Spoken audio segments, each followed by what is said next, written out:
कहाँ रखती है?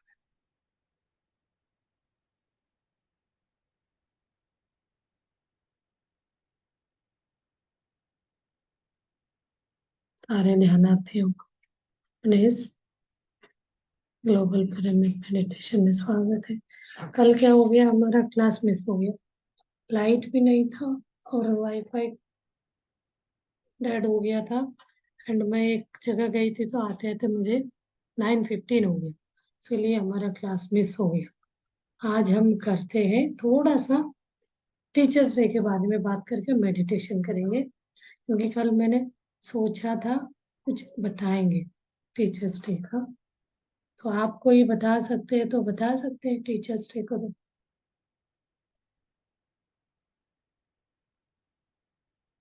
किसी को कुछ बताना है टीचर्स डे के बारे में, आप बात करना चाहते थे कर सकते हैं।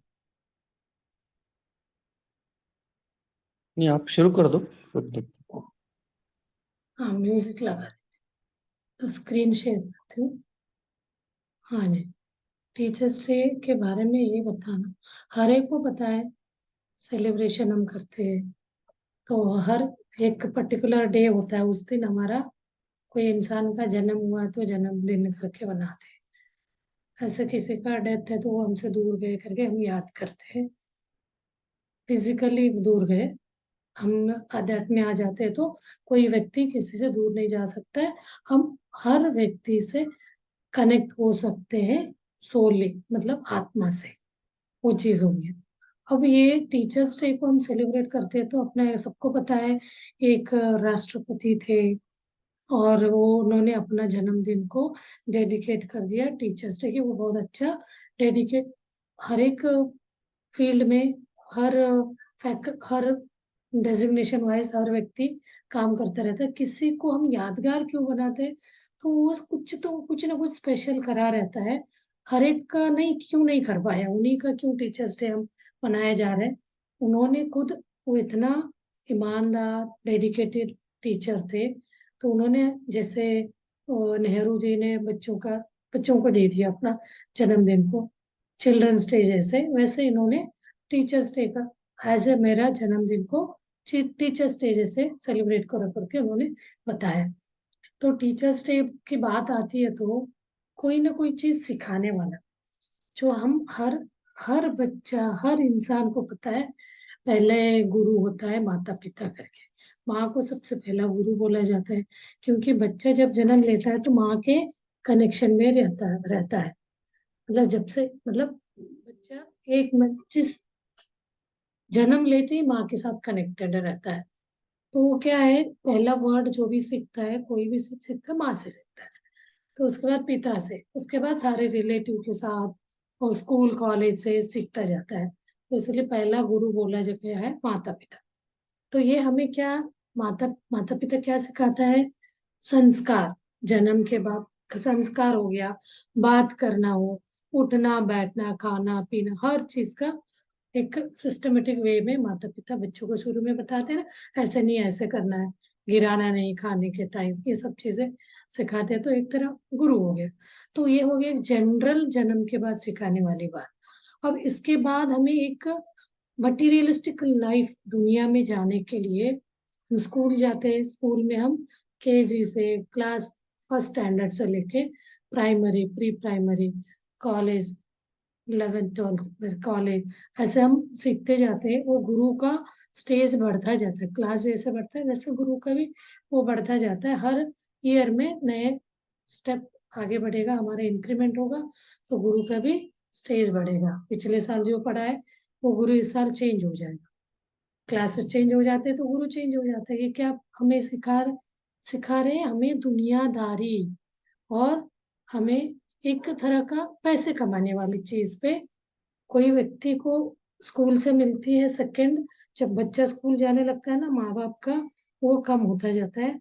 तो हर कोई बोलता है स्कूल जा रहा है, कैसे कौन सा स्कूल जा रहा है, उसका क्या, उसका रहन सहन कैसे है, स्कूल के ऊपर नाम जाता है। पहले माँ बाप के ऊपर जाता है, कैसे माँ बाप ने क्या सिखाया, और उसके बाद स्कूल वाले ने क्या सिखाया। तो ये सब चीजों के अलावा भी हमें एक चीज कुछ एज के बाद कोई कोई बच्चे का बचपन से ही आ जाता है। आध्यात्म एक चीज होती है। ये चीज क्या सिखाता, यहाँ कोई हमें रहन सहन सिखाया जाता है, ना ही यहाँ पैसे कमाने का, यानी कोई डिग्री कर लिया हमने, डॉक्टर बने तो पैसे कमा, अलग फील्ड में जाना है, इंजीनियर बनेंगे, लॉयर, मतलब अलग अलग है, वो सब चीजों का नहीं है। एक स्पिरिचुअल गुरु हमें जो बताता है वो एक हटके है, वो है हमारा अस्तित्व के बारे में बताएगा। अस्तित्व यानी हमने जन्म क्यों लिया है, कैसे लिया है, ये वाली बात को बताना, और मैं कौन हूँ। ये वाले स्कूलों में नहीं बताया जाता है। स्कूलों में तो जिस फील्ड में आप जाना चाहो उसी फील्ड के बारे में सब्जेक्ट वाइज बताए। उस सब्जेक्ट का एक लिमिटेशन है, सिलेबस है। और लेकिन जब हम आध्यात्म को सीखते जाते हैं, आध्यात्म का कोई गुरु आपको बताता जाता है, उसका कोई लिमिट नहीं रहेगा, वास्ट सिलेबस। कोई सिलेबस का पर्टिकुलर ये नहीं है, सब्जेक्ट वाइज नहीं है, इसका जनरल सिलेबस है। इसको सिखाने वाला भी एक गुरु होगा, तो उसको आध्यात्मिक गुरु कहा जाता है। तो अब आप इसमें कोई बड़ा नहीं कोई छोटा नहीं, हर जगह अपने अपने गुरु का वही मान्यता है, इम्पोर्टेंस है। तो इसीलिए बोला जाता है, कोई भी व्यक्ति हमें कुछ सिखाया जाता है, सीख सीख जाते हैं, वो छोटा हो उम्र में बड़ा हो, उससे हमें कभी कभी हम उसको एक्सप्रेस करते हैं, नहीं तो मन में ही लगता है हाँ इससे हमने सीख लिया, लेकिन वो चीज हमारे ईगो सामने आता है, हम नहीं बोलते, लेकिन अंदर से आ जाता है वो, हमने आज इस पॉइंट को इनसे सीख लिया, तो क्या हो गया, एट दैट मोमेंट वो हमारा गुरु हो गया। तो मुझे अब ये आध्यात्म गुरु, मैं आपको कोई चीज सिखा रही हूँ, तो आपको वो सीखने से जो आपको तृप्ति खुशी अंदर से मिलती है, वही एक क्षण मोमेंट हम हो गया आपका गुरु और शिष्य के बीच का। आप उस चीज को अडॉप्ट करके सीख के उसको आगे बढ़ाते हैं, तो गुरु का सार्थकता आ जाता है। जब स्टूडेंट पढ़ के गुरु के अंडर में बहुत बड़ा अफसर बन गया, कुछ अच्छा इंसानी बन गया, ईमानदार बन गया, कुछ बहुत सामाजिक इसमें एक तरह का एथिकल पर्सन हो गया, किसी को दुख नहीं देने वाला, बहुत दूसरों के दुख में भागी होने वाला, हेल्पिंग नेचर से आगे है, तो वो वाले गुरु को बहुत प्राउड फील होगा, मेरे स्टूडेंट, मैंने पढ़ाया वाला इतना अच्छा आगे गया है करके, वही उनका रिटर्न गिफ्ट होगा, जो गुरु दक्षिणा बोलते हैं ना। तो रियलिस्टिकली सच्ची गुरु है तो वो उतने ही बच्चे पढ़ के सीख के अच्छे सीख सीख के आगे बढ़ा है, तो वो अच्छा सीखना ही उनके लिए गुरु दक्षिणा हो जाता है। वो कोई चीज नहीं चाहता है, कोई चाहने लगा है तो फिर वो गुरु के पद का अपमान हो जाता है।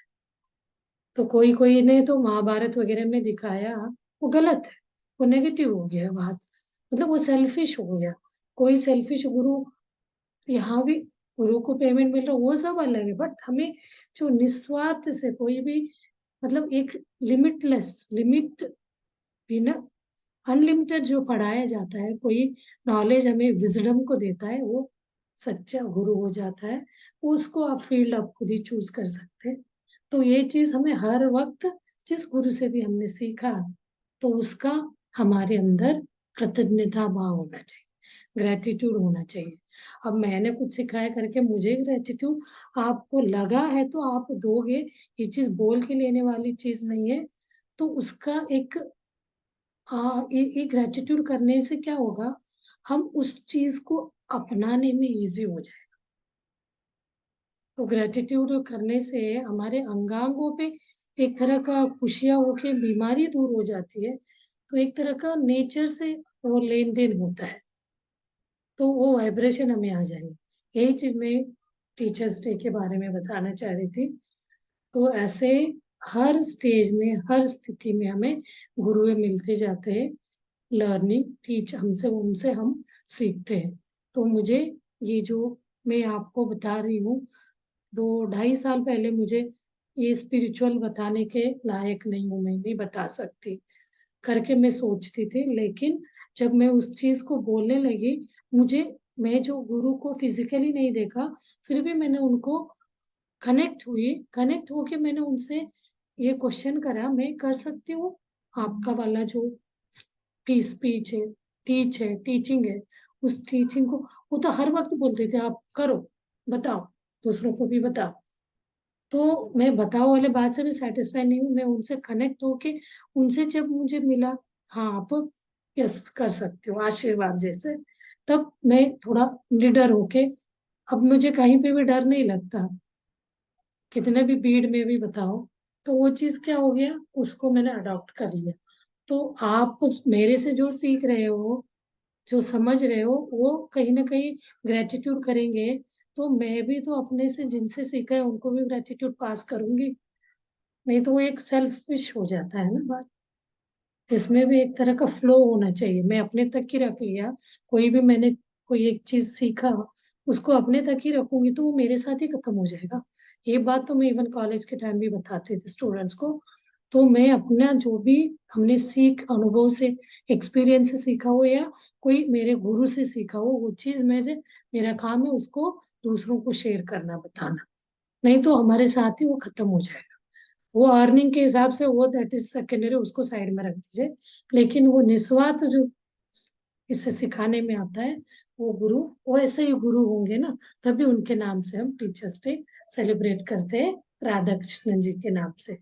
तो उन्होंने निस्वार्थ सेवा किया होगा, मतलब अपने मन में कुछ भी न रखते हुए टीच करा हो। तो उनके उस समय तो नहीं थे हम, उनका ही सुने हैं, उन लोगों से सुनते हुए उनका नाम आ गया। तो ये इनका तो 100 ईयर्स भी नहीं है बैक स्टोरी, 50-60 ईयर्स के बीच का है। लेकिन कुछ कुछ हम तो हजारों साल पहले के गुरुओं का भी बात लेते हैं। साईं बाबा हो गया, कृष्ण बाबा, ये सब तो जन्म लेके गए, राम जी हो गया। तो इनसे तो कुछ कुछ सीख तो हमें मिलता ही गया है। जो व्यक्ति ऐसे कुछ हट के सिखा के गए हैं वो एक अमर हो, उनको हर एक व्यक्ति याद करा, उसके लिए हर दिन उनका पूजा हर साल होता है। अभी जन्माष्टमी आज कोई लोग कर रहे हैं, कल कुछ लोग कल कर रहे हैं। तो उन्होंने इस प्रकृति में हर जीव को कुछ न कुछ सिखा के गए, अच्छा ये बुरा ये कब कैसे क्या चेंज करना है। तो वो चीज वो फेमस हो गए। तो फेमस होने के लिए हमें वही है ना, खुल के आप निस्वार्थ होकर हर चीज हम सिखाएंगे, तब जाके उसका नाम आएगा। और स्कूलों में भी कुछ टीचर का नाम ऐसे रहता है, वो बहुत अच्छा, उनका पढ़ाने के स्टाइल, कोई भी डाउट पूछो, कोई भी टाइम पे पूछो, वो कभी भी गुस्सा नहीं करेगा, खुले मन से बहुत अच्छे से बच्चों को माइंड सेट समझ के वो एक्सप्लेन करेगा, डाउट क्लियर करेगा। वही टीचर फेमस हो जाता है।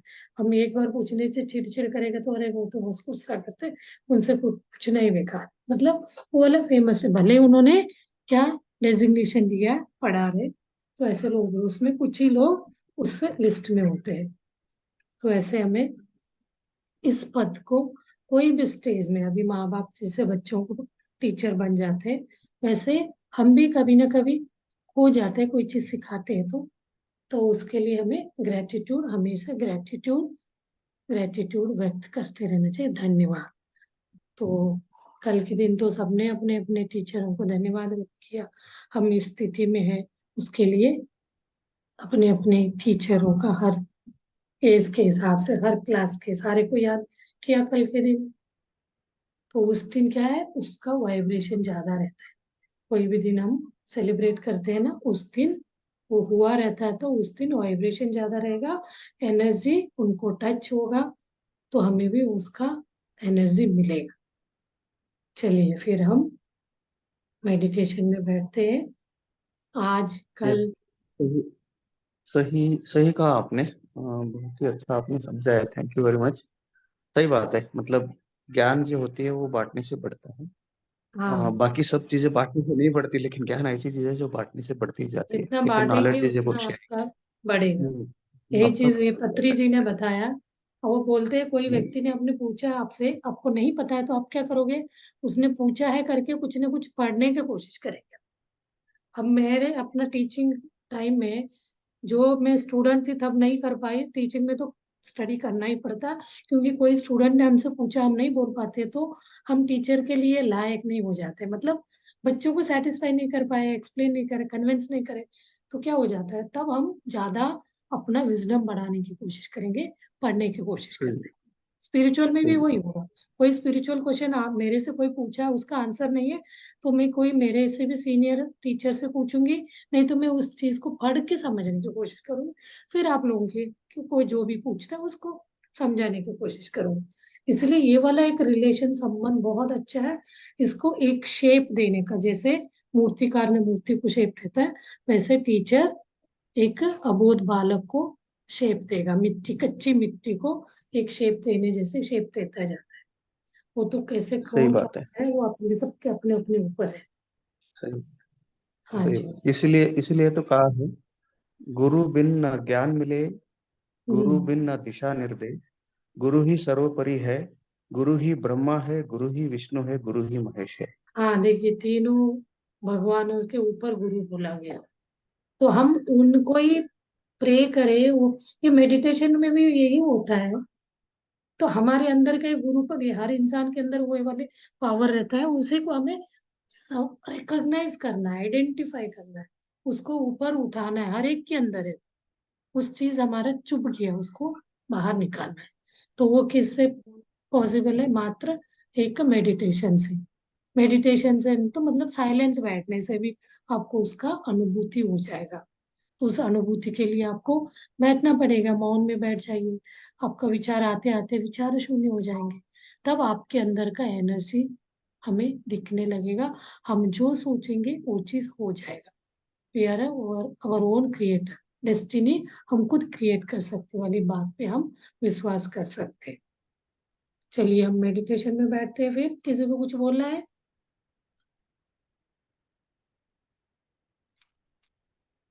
किसी को बोलना है तो बात करिए। लास्ट में क्या होता है, मेडिटेशन में रहते हैं तो कल जन्माष्टमी करेंगे, आज तो टीचर्स डे सेलिब्रेशन कर रहे हैं, कल मिस हो गया था इसलिए। ओके मास्टर, चलिए हम मेडिटेशन में बैठते हैं। मैं माइल्ड म्यूजिक लगाती हूँ, फिर बीच बीच में थोड़ा गाइड भी करूंगी।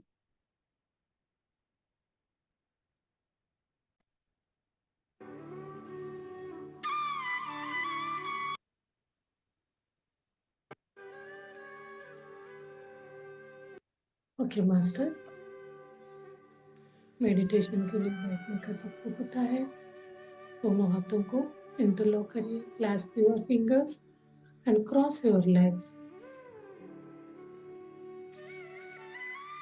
And take long breath. 2-3 long breath लीजिए, लंबी लंबी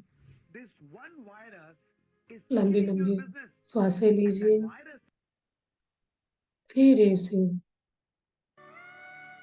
अपना पूरा होल बॉडी को रिलैक्स कराइए।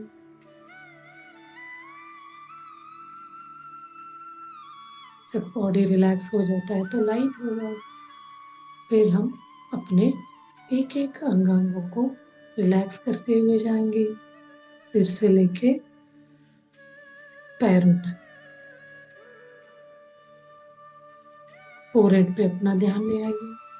Relax your forehead. रिलैक्स करना यानी ब्रीथ इन ऑक्सीजन आएगा, ब्रीथ आउट करना रिलैक्स होगा।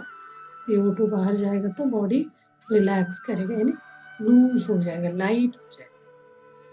तो रिलैक्स वर्ड बोलते हैं तो आपका ब्रीद आउट होना चाहिए।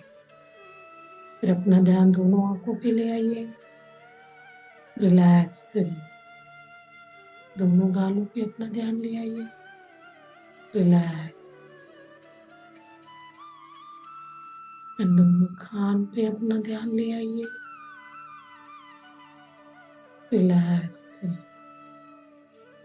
अपने ब्रिज ऑफ नोज, नोज पे ध्यान ले आइए, रिलैक्स। अपर लिप्स पे अपना ध्यान ले आइए, रिलैक्स। एंड अपने टंग, मुंह, दांत, इस पे अपना ध्यान ले आइए। पूरे मुंह को रिलैक्स कराइए। गले पे अपना ध्यान ले आइए, रिलैक्स कराइए। और धीरे धीरे अपना ध्यान दोनों शोल्डर पे ले आइए, रिलैक्स। और दोनों एल्बो पे अपना ध्यान ले आइए, रिलैक्स कराइए। फोर आर्म पे अपना ध्यान ले आइए, रिलैक्स। एंड अपना उंगलियों पे अपना ध्यान ले आइए, रिलैक्स। एंड अपने चेस्ट पे अपना ध्यान ले आइए, लंग्स, हार्ट बीट, ब्रीथ जो होता है उस जगह को हम रिलैक्स करेंगे। हार्ट चक्र, रिलैक्स। धीरे धीरे अपना ध्यान स्टमक पे ले आइए। स्टमक में बहुत सारे ऑर्गन्स होते हैं, liver, pancreas, gall bladder, small intestine, big intestine. Relax all the body organs in your stomach. एक एक ऑर्गन को रिलैक्स चलिए। फिर अपना ध्यान थाइस पे ले आइए, रिलैक्स योर बोथ थाइस। अपना ध्यान दोनों नी पे ले आइए, relax your knees and bring your thought to calf muscles, पिंडिया जो बोलते हैं, उस पे अपना ध्यान ले आइए, रिलैक्स करिए। अपना दोनों नीचे वाले पैरों पे अपना ध्यान ले आइए, एड़ी, तलवा, पीठ, उसको रिलैक्स करिए। अपने सारे पैरों को, अंगूठे को रिलैक्स करिए और ये अपने स्पाइन को रिलैक्स करिए। बैक, शोल्डर से लेके रूट चक्र तक का पूरा होल स्पाइन को रिलैक्स कराइए। अभी क्या हो गया, अपना पूरा शरीर रिलैक्स हो गया। ये चीज आपको डेली करना चाहिए, 2 minute, 1 minute, just one view, एक तरह का स्कैन करके होल बॉडी को रिलैक्स करेंगे तो हम तनाव मुक्त होंगे, तभी हम अपना सहज श्वास को ऑब्जर्व करने में इजी हो जाए। नाउ स्टार्ट योर सेल्फ सहज, your own breath, your breath को ऑब्जर्व करना शुरू करिए। अंदर आते हुए श्वास और बाहर जाते हुए श्वास। इस श्वास को जब हम ऑब्जर्व करते हैं तो बिल्कुल उसमें इन्वॉल्व होके साक्षी भाव से फॉलो करते हुए श्वास के साथ अंदर जाना है, श्वास के साथ ही बाहर आना है। तो हमारा सोच को, विचार को उस पे लगाना है। अंतर्मन जो सोचता है तो हम तभी हमारा मन विचार मुक्त होगा। उस श्वास के पीछे हम लग जाएंगे तो हम थॉटलेस स्टेट में जाएंगे।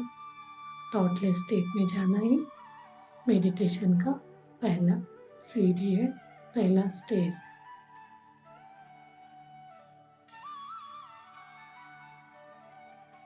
जैसे अपना श्वास को ऑब्जर्व करते जाएंगे तो इस विधि को कहते हैं आनापान सती ध्यान। ये तो सबसे पुराना शिव भगवान आदि योगी शिव ने इसको किया है। उस समय से सबको बोलते आए आप अपना ध्यान करें। तो धीरे धीरे हम क्या करने लगे, उनका जो वर्ड था, बोल था, उसको छोड़ के हम उनको पद को छोड़ दिया, उनको मूर्ति को पूजने लग गए। तो उन्होंने क्या किया, अपने सहज श्वास को ऑब्जर्व करते हुए वो एनलाइटन भगवान पद पे पूरा दिन रात 24 घंटे उसमें जीते रहे। हम लोग उनको याद कर रहे, हमारे अंदर वो छुपे हुए को छोड़ के। उनका अंश अपने शरीर में होता है, उस अंश को ढूंढना, उनके साथ अनुसंधान होना, उनके साथ कनेक्ट होना अपना थर्ड स्टेज ऑफ मेडिटेशन होता है। Second stage, third stage meditation में पहुंचने के लिए हमारा शरीर के अंदर कोई भी ब्लॉकेज नहीं होना चाहिए। उस ब्लॉकेज को क्लींस कैसे होगा, जब हम थॉटलेस होंगे तो हमारे शरीर में अनगिनत एनर्जी, विश्व प्राण शक्ति, कॉस्मिक एनर्जी ब्रह्म रंध्र के थ्रू शरीर में फ्लो होने लगता है।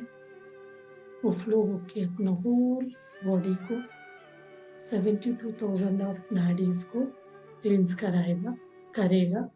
वो क्लींस करने के बाद ही हम उस शिव शक्ति को, शिव के अंश को हम कनेक्ट हो पाते हैं। तो उस बीच में हमें ये महसूस होगा, मैं ये शरीर नहीं हूँ, मैं ये संसार जब जो भी कर रहा हूँ इसका पाठ करने आया। ये चीज हमें महसूस होने लगता है। हम इसको महसूस करने के बाद हम अपने अंदर का आत्मा को महसूस करेंगे। फिजिकल शरीर से हटके, बॉडी से हटके हम सोल के साथ कनेक्ट हो जाएंगे। वहाँ का साइलेंस को हम महसूस करते जाएंगे तो उसका सोल का प्रेजेंस हमें दिखने लगेगा। किसी को कुछ अलग अलग रूप में दिखेगा, लाइट में दिखेगा, अंधेरे में दिखेगा, कुछ न कुछ हमें अनुभूति होगा। उस स्टेज में बैठने के लिए बहुत हमें अच्छा लगे। तो उससे को ढूंढना, उसके साथ कनेक्ट होना ही अपना मेडिटेशन का एकमात्र उद्देश्य होता है। तो इसको पाना किसी से 10 दिन में होगा, किसी का 10 साल से भी नहीं हो पाएगा, किसी को ये पूरा लाइफ कम पड़ जाए, हो नहीं पाए। वो लोग बहुत परेशान हो जाते हैं, हम कितना कर रहे हैं फिर भी नहीं हो रहा है। तो आप अपने आप को चेक करके देखना है, मैं ध्यान से पहले कैसे था, अब मेरे अंदर क्या बदलाव आया। तो वो बदलाव से आपको खुशहाल जिंदगी जीने में हेल्प हो रहा है। तो उस चीज को आपको एक तरह खाना पीना हम डेली कैसे करते हैं वैसे इसको भी अडॉप्ट करके चलना चाहिए मेडिटेशन को। तो इस चीज को आप एक संकल्प करके, आप संकल्प क्या होना, मटेरियल चीज को पाने का रखेंगे तो वो जो लाइट जो है शिव ईश्वर का, वो मिलना हमें दिक्कत होगा, नहीं मिलेगा। हम जब हम कुछ नहीं मांगते हुए उन्हीं को कनेक्ट होना, उन्हीं से मिलना है, मात्र एक उद्देश्य रखेंगे। कोई भी हमें, कोई होता है ना लाखों करोड़ों रुपए भी मिल रहा है, डायमंड मिल रहा है, वो सबसे बड़ा वैल्यूएबल उस शिव का दर्शन को हम देंगे तो तब हम इसी जन्म में उनके साथ कनेक्ट हो सकते हैं। तो हम उनके दुनिया में जा सकते। तो आप जैसे सोचेंगे वैसे आएंगे। मटेरियल स्टिक चाहेंगे वो मिल जाएगा, उसको लेते लेते भी हमें कहीं ना कहीं लगे इन सब चीजों से भी हट के हमें आगे बढ़ना है। तब धीरे धीरे इस चीज को डायरेक्ट हम कोई चीज उसको पा नहीं सकते, धीरे धीरे हमारे क्लींस करते हैं अपने वाले ऑब्स्ट्रैक्ट्स को, जो हर्डल्स बोलते हैं ना, हर्डल्स को खत्म करते करते करते हमें उस पर आगे बढ़ना है। अभी हम अपने सहज श्वास पे ऑब्जर्व करते चल रहे हैं। तो यहाँ हम थॉटलेस हो जाते हैं तो हमारा ध्यान ऑटोमेटिकली दोनों भुवों के बीच चला जाता है। उसी भुवों के बीच हमें ट्रैवल करना है, एक टनल के जैसे। इसमें ये आईब्रो से भुवों के बीच से लेके ब्रेन के बीच में एक उसका कनेक्शन होता है। वहीं पे लाइट सा दिखता है, हमें वहाँ लाइट दिखेगा, कोई रूप दिखता है। तो हमारा ट्रैवल इस दोनों भुवों के बीच से एक टनल जैसे लगेगा। तो इमेजिन कर सकते हैं आप, जब शुरू में उस टनल के अंदर हम जा रहे हैं तो उसमें जो जो चीजें दिख रहा है, देखते हुए, महसूस करते हुए अंदर आपको जाना है। अंधेरा हो, लाइट हो, जो भी है उसको फॉलो करना है। आप इस पे जाते हैं तो ऐसे हो जाते हैं कभी कभी 2-2 घंटे भी बैठेंगे ना, वो अंदर ही हम घूमते रहते हैं, बाहर आने का मन ही नहीं होता है। तब आप बहुत डीप ध्यान में समझ।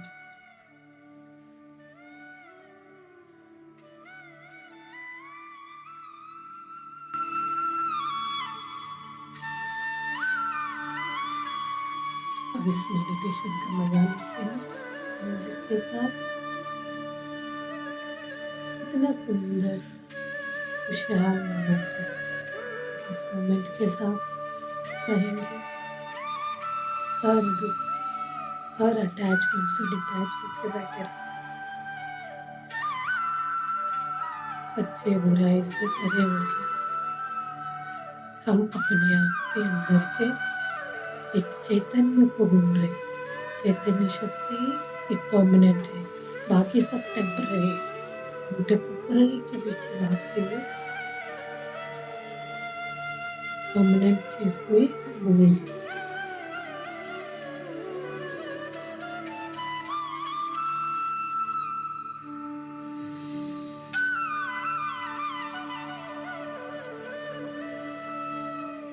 बिल्कुल अभी हम थॉटलेस हो गए।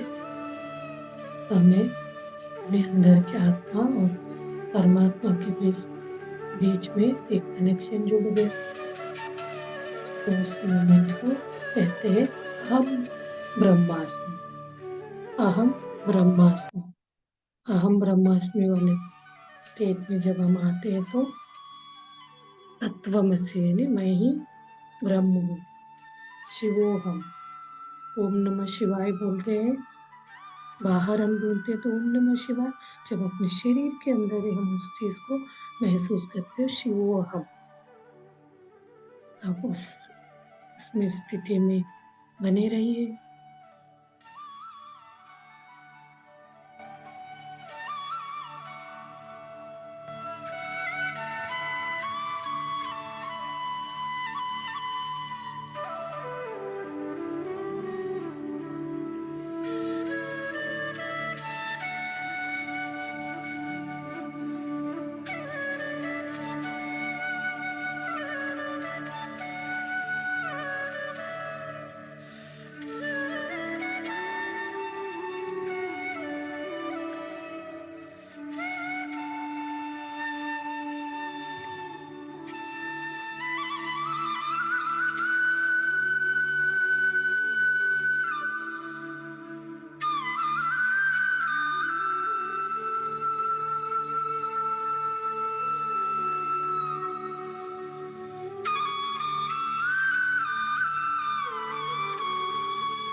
Last 1 minute, masters.